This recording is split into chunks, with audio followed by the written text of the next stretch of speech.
보면 사람이 살아가는데 정말 중요한 게 기초와 기본이라고 생각합니다. 집을 아무리 잘 지어도 기초가 튼튼하지 못하면 그냥 무너져요.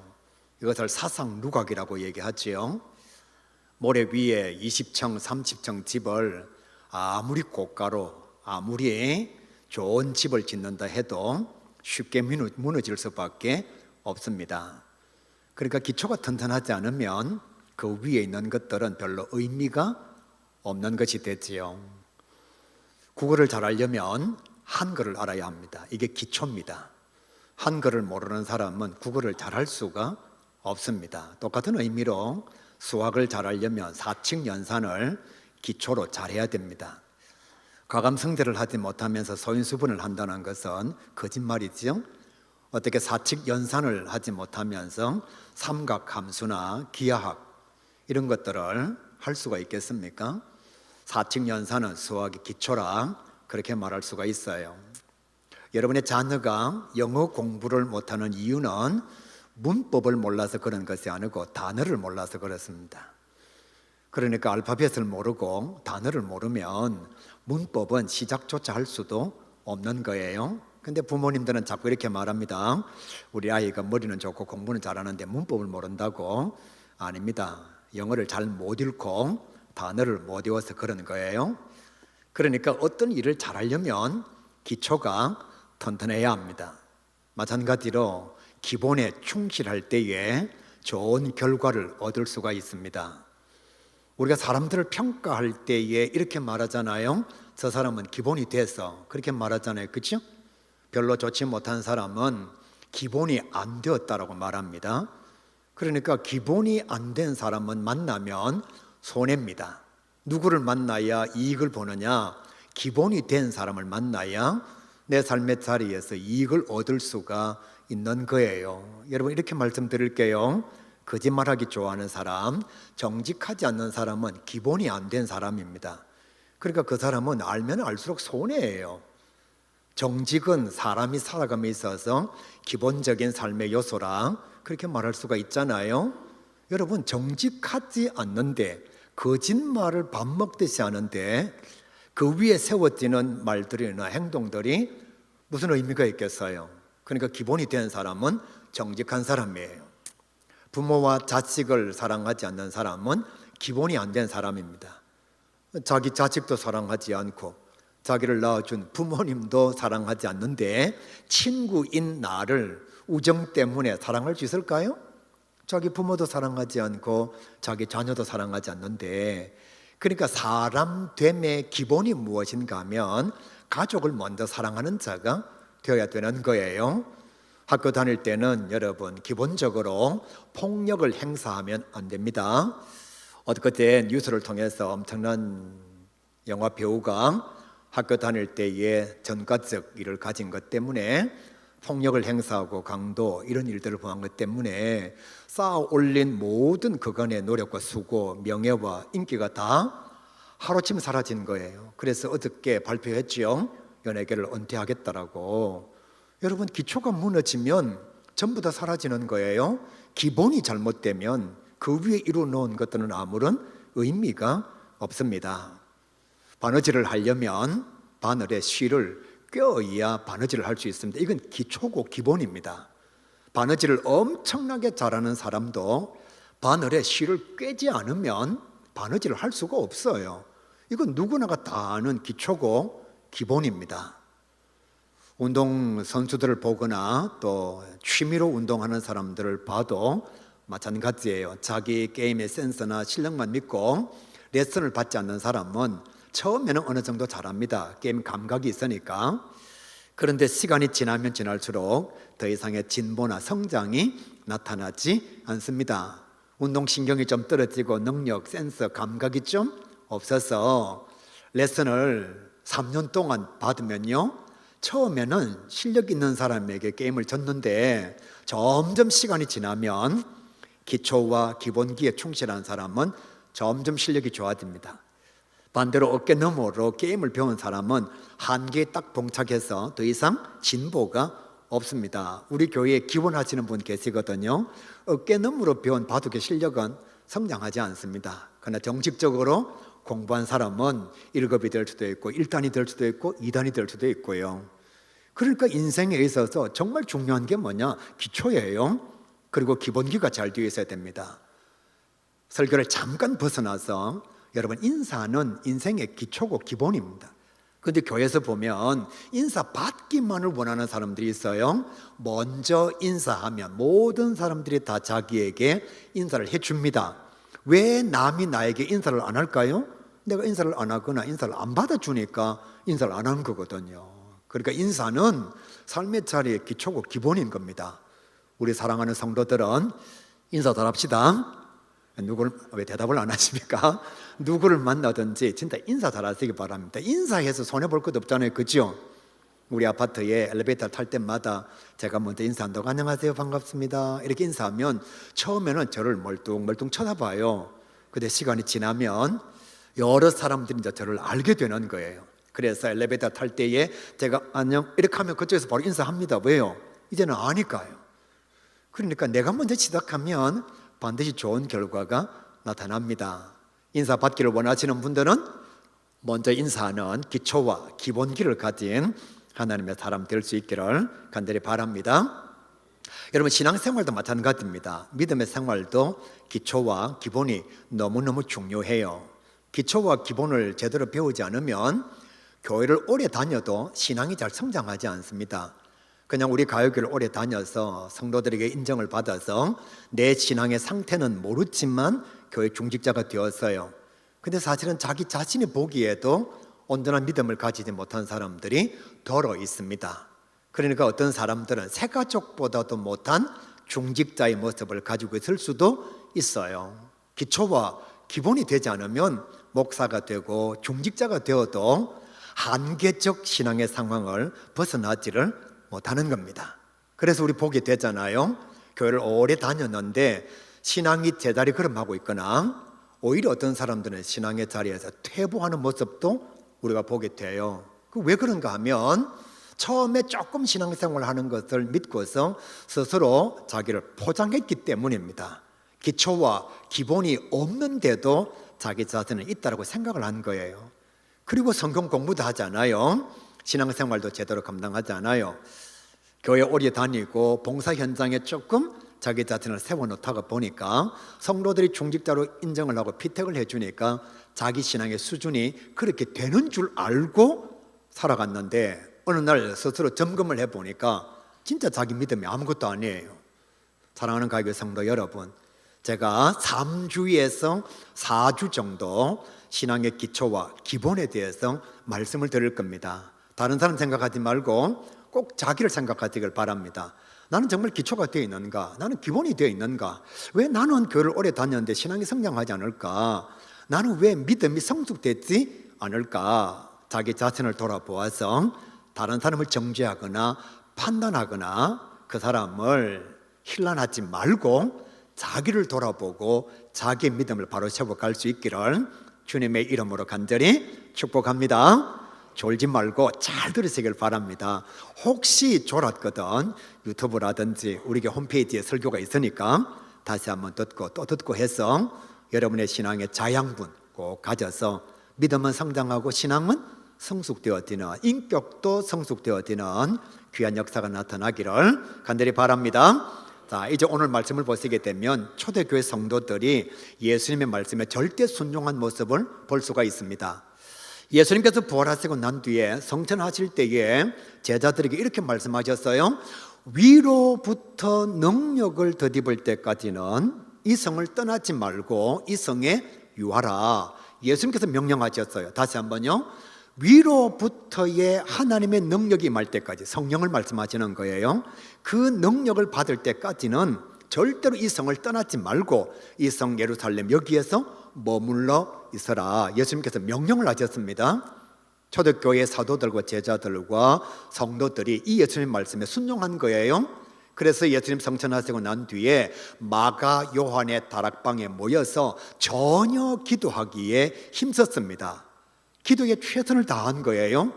그러니까 어떤 현상이 나타났느냐, 오순절날 성령이 각 사람 위에 충만하게 임하게 되었습니다. 그러니까 이 사람들이 완전히 달라지는 거예요. 똑같은 사람입니다. 베드로가 베드로고 요한이 요한이고 도마가 도마인데 성령을 받고 난 뒤에 이 사람들이 어제와는 완전히 다른 사람이 되었다는 거예요.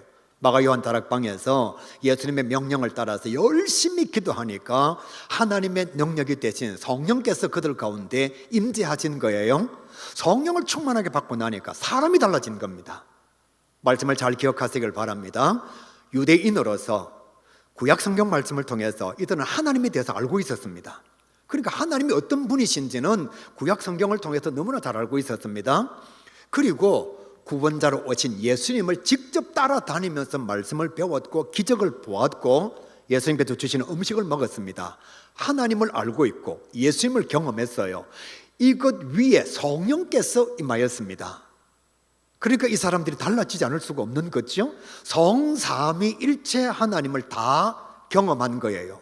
성삼위일체 하나님의 은혜를 다 풍성하게 받게 된 것입니다. 하나님은 구약 성경 말씀을 통해서 알고 있습니다.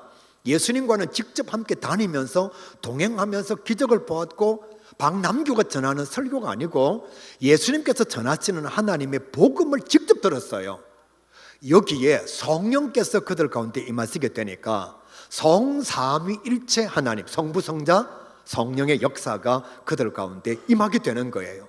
그러니까 받을 수 있는 은혜는 다 받았습니다. 어떻게 달라지지 않을 수가 있을까요?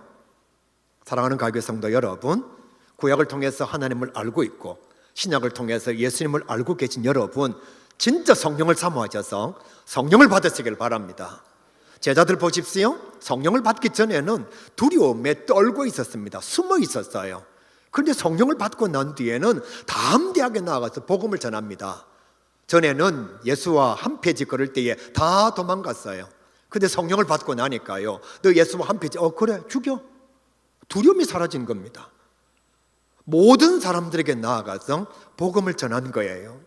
두려움에 떨고 서 있던 베드로와 요한이 기적과 능력을 행하는 자가 되었습니다. 다시 말씀드릴게요. 어제의 베드로나 오늘의 베드로는 똑같은 사람이에요. 달라진 건 딱 하나밖에 없습니다. 어제까지 예수님과 동행했고 말씀을 들었고 기적을 보았는데 오늘 경험한 게 무엇인가 하면 성령의 역사예요. 이 성령을 받고 나니까 어제 도망갔던 베드로가 성전 미문에 앉은 안전뱅이에게 성령의 능력으로 예수의 이름으로 기적을 행하는 거예요. 어제까지만 해도 의심했던 도마가 목숨 걸고 나아가서 하나님의 말씀을 전파했습니다. 그것만이 아니죠. 엠마 도상의 두 제자들요, 성령을 받고 나니까요, 두려움이 그 마음속에 사라졌습니다. 당시의 제자들은 정말 루저였거든요. 무식한 자들이었거든요. 직업도 대단하지가 않았습니다. 일상 사람들이 가지지 않는 조금 낮은 직업들을 가지고 있었어요. 어떤 제자는 여러분, 동족의 고기를 짜내는 세리의 직업도 가지고 있었습니다. 사람들에게 인정받지 못하고 무시를 당했어요. 그런데 이들이 성령을 받고 난 뒤에 여러분 말씀을 보시게 되면 하루 한 번 설교했는데 3,000명이 회개하고 돌아왔습니다. 저는 신학 공부도 하고 성령도 받고 열심히 사회 감당하는데도 하루에 3명, 여기까지만 얘기하겠습니다. 여러분 한 번 설교하는데 3,000명이 돌아와요. 3,000명이요. 무식했던 자들이에요. 성령을 체험하고 나니까. 그것만이 아니죠. 공에 나아가서 종교 지도자들과 변론할 때 종교 지도자들이 이 무식했던 사람들을 이기지를 못했습니다. 깜짝 놀랐습니다. 아니 저거 베드로가 아니냐고, 아니 저거 바울이 아니냐고. 종교 지도자들, 바리새인, 서기관, 사두개인은 여러분 제사장은 정말 대단한 사람들이거든요. 평생을 종교에 헌신한 사람들입니다. 그런데 성령을 받고 나니까 사도들과 제자들과 초대교회 성도들이 오히려 그들을 이겼다라고 성경은 말씀하고 있습니다. 말씀을 전체적으로 보시게 되면 성령을 받고 나니까 성삼위일체 하나님을 은혜로 경험하고 나니까요, 루저와 하층민들이 리더가 되고 엘리트가 된 거예요. 무시받았던 사람들이 오히려 리더의 자리에 서게 되었고 엘리트의 자리에 나아가게 된 것입니다. 성삼위일체 하나님 능력을 경험하니까 다시 한번 말씀드립니다. 구약을 통해서 하나님을 알고 계신 여러분, 신약 성경을 통해서 예수님에 관해서 알고 계신 여러분, 은혜의 시대 때는 성령을 받아야 됩니다. 성령을 체험해야 됩니다. 그래야만 변화의 역사가 우리 가운데 나타나는 거예요. 오늘 말씀 속에 나타나는 사도들과 제자들과 초대교회 성도들이 성령을 딱 받고 나니까 기초와 기본에 충실하기를 시작합니다. 그러니까 그들의 믿음의 상태가 완전히 달라지지요. 첫 번째가 무엇인가 하면 세례를 받았습니다. 사도들이 주의 말씀을 전할 때에 많은 사람들이 세례를 받고 그날의 신도의 수가 3,000이나 더하였더라, 그렇게 말씀하지요. 우리는 다 알고 있습니다. 세례를 받는 것은 믿음을 고백한다는 사실을 다 알고 있습니다. 여러분, 아무리 부산시장이라 할지라도, 조수미시라 할지라도, 아니면 대통령이라 할지라도 믿음의 고백이 없으면 세례를 못 받습니다. 제가 세례 문답할 때에, 세례식 할 때에 항상 묻거든요. 하나님이 창조주이심을, 아버지가 되심을 믿으십니까? 예수님께서 당신의 구원자가 되심을 믿으십니까? 성경 말씀은 하나님의 말씀인 것을 믿으십니까? 오늘 밤 이 세상을 떠나시면 하나님의 나라 천국에서 눈을 뜰 것을 확신하십니까? 이 가운데 하나라도 아멘 하지 않으면 세례를 못 받습니다.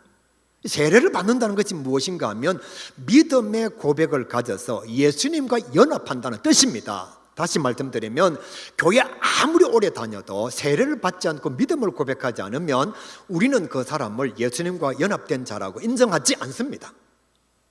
그냥 교회 다니는 사람이죠. 반드시 믿음의 고백을 통해서 세례를 받을 때 우리 이렇게 말합니다. 그리스도와 연합한 하나님의 자녀, 예수님의 제자, 이렇게 말씀하는 거예요.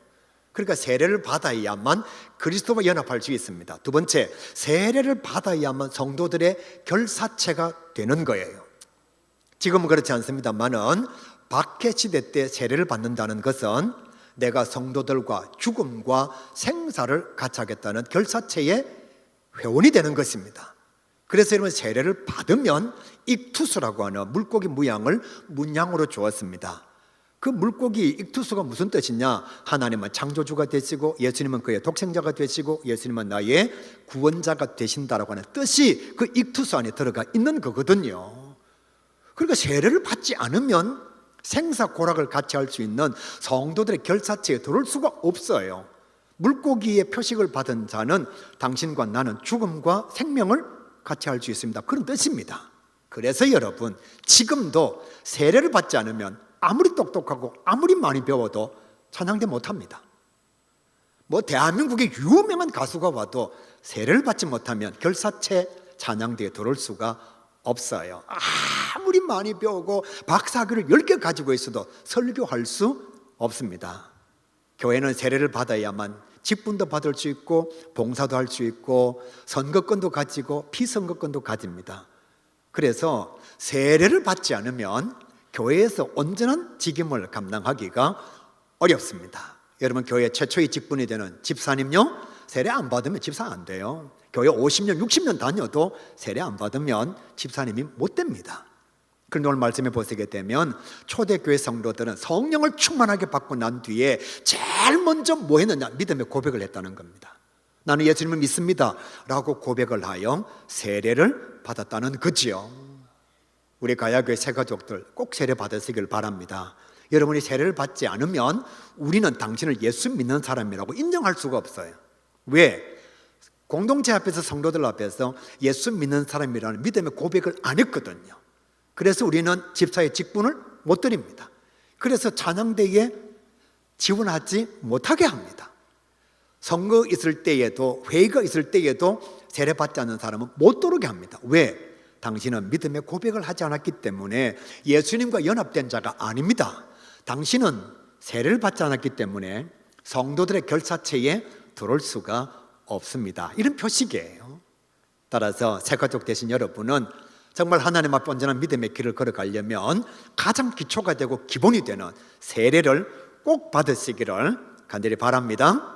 자, 두 번째 말씀에 보면 사도들의 가르침을 받아, 그렇게 말씀하지요. 사도들이 두 가지를 가르쳤는데요, 첫 번째가 교회를 가르쳤고 두 번째가 성경을 가르쳤습니다.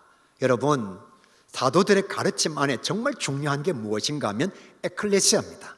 에클레시아의 뜻은 불러내다는 뜻이거든요. 교회는 하나님이 불러낸 성도들의 모임입니다.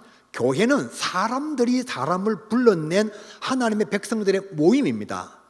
그러니까 교회는 들어오면 교회의 법도와 교회 제도와 교회 예의를 배워야 됩니다. 학교에 가면 학칙을 배워요. 여러분, 학칙을 어기면 자기 손해잖아요. 그래서 학칙을 배웁니다. 회사에 들어가면 회사가 원하는 것을 배우게 됩니다. 하다못해 계모임에 가도 계모임이 가지고 있는 불문율을 배워야 합니다.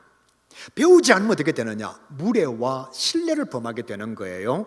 모르니까 무례를 행하게 되고 모르니까 신뢰를 범하게 되는 것입니다. 무례와 신뢰가 깊어지면 어떻게 되느냐? 싸움과 다툼과 분열로 나타나게 되는 거예요. 새가족이 교회를 봐서 교회를 배우지 않다가 보니까 교회를 세상 공동체와 똑같은 조직으로 생각합니다. 그러다가 보니까 교회를 어떻게 움직이느냐? 세상에서 움직인 자기 방식대로 교회 와서 똑같이 하다가 보니까 분열과 다툼과 싸움과 아픔이 많이 발생하는 거예요.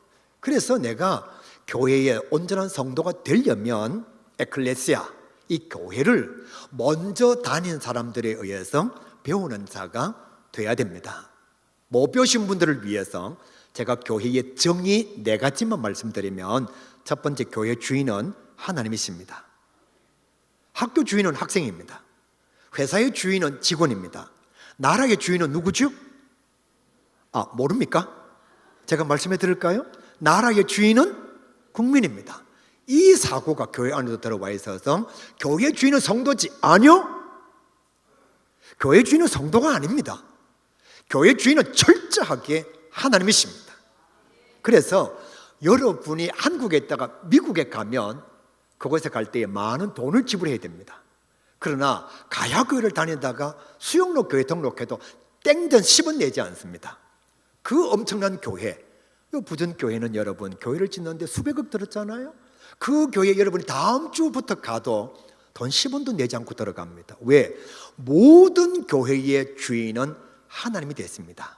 따라서 교회의 내 것이라고 주장하는 순간 하나님의 말씀을 오역하는 자가 될 수밖에 없어요. 두 번째, 그러므로 교회는 하나님의 뜻을 행하는 곳이 되어야 합니다.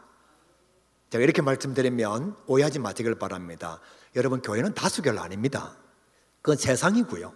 교회는 무엇이 하나님의 뜻인지를 찾아가는 겁니다. 그런데 우리가 하나님의 뜻을 온전하게 알지 못하다가 보니까 죄를 범하는 것이 아니면 다수결의 원칙을 따르는 거예요. 예를 들어서 25인승 사자, 말자, 여기 무슨 하나님 뜻이 있겠습니까? 그렇죠? 이런 거 모를 때에는 다수결로 하는 거예요. 그런데 온 교회 성도들이 투표를 합니다. 우리 신천지 갑시다. 여러분, 이건 하나님 뜻이 아니에요. 그럼 목사는 죽기 살기로 반대해야 돼요. 아무리 다수결 99대 1을 할지라도 반대를 해야 됩니다. 왜냐하면 교회는 사람의 뜻을 이루어가는 것이 아니라, 다수결 원칙이 아니라 하나님의 뜻을 이루어가는 공동체이기 때문에 그렇습니다. 그래서 우리 모두는 항상 뭘 생각해야 되느냐? 내가 원하는 것이냐, 네가 원하는 것이냐가 아니라 하나님의 뜻이 무엇인가를 살피는 성도가 되어야 됩니다. 그래서 세 번째, 헌신과 봉사는 자기 마음으로 하는 것이 아니라 하나님의 영광을 위해서 감당하는 겁니다. 찬양대 잘 들으시길 바랍니다. 찬양하는 것은 성도 듣기 좋아라고 절대로 아닙니다. 예배에 도움을 주기 위해서 절대로 아닙니다. 목사님한테 칭찬받기 위해서 절대로 아닙니다. 찬양은 하나님께 영광 돌리는 거예요. 그러니까 지휘자가 마음에 안 들어도 하나님께 영광을 돌려야 돼요. 여러분, 설교자는 지금 성도들 듣기 좋으라고 말씀을 선포하는 것이 아니라 하나님께 영광을 돌리기 위해서 말씀을 선포하는 거예요. 여러분, 다 지금 교회 나오지 않고 2명 앉아 있어도 저는 설교해야 됩니다. 왜? 하나님의 영광을 위해서 하는 거니까요. 따라서 내가 원하는 것이 아니라 할지라도 하나님께서 영광을 받으시면 감당해야 됩니다. 제가 이제 교회에 재판을 하거나 기소위원으로 가보면 목사님이 마음에 들지 않아서, 교회가 마음에 들지 않아서 봉사도 하지 않는 사람, 그리고 교회가 분열과 다툼 가운데 있으니까 헌금도 안 하는 사람이 있습니다. 이 사람들은 예배를 하나님께 드리는 사람이 아니에요. 헌금을 하나님께 하는 사람이 아닙니다. 그럼 한번 생각해 보세요. 내가 죽는 날까지 내 마음에 드는 목사님을 못 만났어요. 내 마음에 드는 교회를 못 찾았어요. 그럼 절대로 봉사 안 하고 절대로 헌금 안 할 겁니까? 아무도 대답을 안 하시네요. 여러분, 그건 아니거든요. 아무리 목사님이 마음에 들지 않아도 예배는 드려야 됩니다. 제가 제일 싫어하는 게 무엇인가 하면 교회에 분열이 일어났을 때에 예배를 드리는데 막 예배 방해하는 사람들, 그건 정말 하나님 앞에서 죄를 범하는 거예요. 예배 드리기 싫으면 그때는 오지 말고 지금 현재 공동체가 예배 드리는 예배를 파고 나면 자기들끼리 예배 드리면 돼요. 그런데 막 예배를 방해하는 거예요. 그건 무슨 말이냐 하면 예배를 지금까지 하나님 앞에 드렸거나 봉사와 헌신을 하나님께 했거나 아니면 예물 드릴 때에 하나님 앞에 드리는 것이 아니라 그는 지금까지 교회에 한 것이었고 사람이 한 것이었습니다. 이 교회를 배워야 돼요. 교회를 배우지 못하다가 보니까 성질 나면 봉사 안 해요. 마음에 들지 않으면 예물 드리지 않아요. 내가 원하는 교회가 아니면 언제든지 교회를 향해서 비난과 정죄를 막 감당하는 거예요. 여러분, 교회의 모든 요소는 하나님의 영광을 위해서 감당하는 것입니다. 네 번째가 무엇인가 하면 그러므로 내 마음에 드는 교회가 아니라 하나님의 마음에 합한 교회가 되어야 합니다. 여러분, 교회가 왜 싸울까요? 다 자기 마음에 드는 교회 만들려고 하다가 보니까 싸우는 거예요. 목사님은 목사님 마음에 드는 교회, 장로님은 장로님 마음에 드는 교회를 하려고 하다가 보니까 충돌이 일어나는 겁니다. 지금 우리 옆 교회 주변에 있는 새 교회도 마찬가지입니다. 이 장로님은 교회를 이렇게 끌고 가고 싶습니다. 이 장로님은 이 교회를 이렇게 끌고 가고 싶어요. 서로 맞지를 않습니다. 그러니까 어떻게 하느냐? 사람을 모으는 거죠. 자기 편을 모으고 자기 편을 모아서 끊임없이 내가 원하는 교회, 내가 원하는 교회를 만들어 가려고 합니다. 제가 이렇게 말씀드릴게요. 오해하지 마시고 절대로 시험 들지 마시길 바랍니다. 부산에 1800개 교회가 있습니다. 지금 가야교회의 999명은 이 교회가 마음에 들어서 교회를 다니고 있습니다. 근데 자기 마음에 들지 않는다고 가야교회를 바꾸는 것은 999명을 힘들게 하는 겁니다. 그러면 그 한 명이 어떻게 하면 되죠? 부산의 1800개 교회 가운데 다 살펴보고 다 알아보고 자기와 가장 적합한 자기 마음에 드는 교회를 찾는 것이 훨씬 빨라요. 이걸 하지 않고서 A라는 장로님은 이쪽 교회 가기를 원하고 B라는 장로님은 이쪽 교회를 가기를 원하니까 끊임없이 싸워서 교회는 어떻게 되느냐? 원치 않는 하나님의 모습을 성도들에게 세상에 보여주게 되는 거예요. 더 쉽게 제가 설명을 해볼게요. 저희는 형제가 많습니다. 큰형님은 좀 부자입니다. 그래서 어머니 집을 고쳐주는데 1,000만 원 내자고 얘기합니다. 그럴 때 작은 형님이 나는 좀 가난하니까 500만 원밖에 못 낸다고 얘기합니다. 막내인 제가 이렇게 얘기합니다. 형님, 저는 돈이 더 없습니다. 이제 공부하고 있으니까 300만 원 가지고 하면 안 될까요? 의견을 냈습니다. 형님이 이렇게 얘기했는데 안 돼! 다 1,000만 원씩 내! 그래가지고 작은 형님하고 막 찌지고 뽑고 싸웠습니다. 이 사실을 엄마가 알았습니다. 엄마 이렇게 말합니다. 마 놔둬라, 마 집 안 고쳐도 된다, 마. 집 안 고쳐도 어머님은 형제끼리 안 싸우는 게 훨씬 낫습니다. 그러면 어머님의 마음을 이해하면 어떻게 되죠? 아, 그래, 동진이가 돈이 없으니까 내가 좀 많이 낼게. 그 너는 낼 수 있는 만큼만 내. 막내는 내지 마라. 저는 너무 고맙지요. 그죠? 그게 안 되면 다 300만 원씩 내자. 자기 힘대로 내가지고 어머님 집을 고쳐드리자. 우리 어머님은요 3,000만 원짜리 집 안 고쳐도 됩니다. 형제들이 마음을 모아서 300만 원 내가지고 어머님 생각해서 집을 아름답게 고쳐드리면 너무너무 만족해요. 제가 싸우는 교회 장로님들한테 정말 얘기해보고 싶어요. 하나님께서 원하시는 게 뭘까? 하나님께서 원하시는 게 뭘까? 장로님 원하는 대로 교회 가는 것도 아니고 장로님 원하는 대로 교회 가는 것도 아니고 하나님은 안 싸우는 걸 원한다. 지금 현재 교회 그대로 그냥 싸우지 말고 예배 잘 드리시길 하나님은 원하신다는 거예요. 근데 우리가 교회를 배우지 않다가 보니까 자꾸만 교회를 내 마음에 드는 교회. 여러분, 성도가 1,000명이면 마음은 다 달라요. 어떻게 교회가 자기 마음에 드는 교회가 될 수 있을까요? 저한테 물어보세요. 가야교회가 목사님 마음에 드는지. 제가 꼭 대답은 안 하겠습니다. 여러분, 그런 교회는 존재하기 어려워요. 그 다음에 또 이런 사람들도 있습니다. 교회를 모르다가 보니까 자꾸만 남의 교회와 자기 교회를 비교하는 사람들이 있어요. 우리 가야교회는 대한예수교 장로회 대의정치를 하는 교회입니다. 대의정치가 뭐냐? 교회 모든 일들을 성도들이 다 모여서 의논할 수가 없으니까 내가 인정하는, 내가 믿는, 내가 존중하는 집사님을 장로님으로 세워서 그들로 하여금 의논을 하고 결정을 해서 교회를 끌고 가기를 원합니다. 이게 대의정치거든요. 여러분, 우리가 모든 나라의 일들을 다 결정하지 못하니까 어떻게 하죠? 지역의 국회의원을 뽑았잖아요. 근데 그 국회의원 내 마음에 드는 사람 아니에요. 그런데도 법을 만들 때 저한테 물어보고 법 만듭니까? 저끼리 만듭니까? 저끼리 만들어요. 왜요? 그 권한을 부여받았거든요.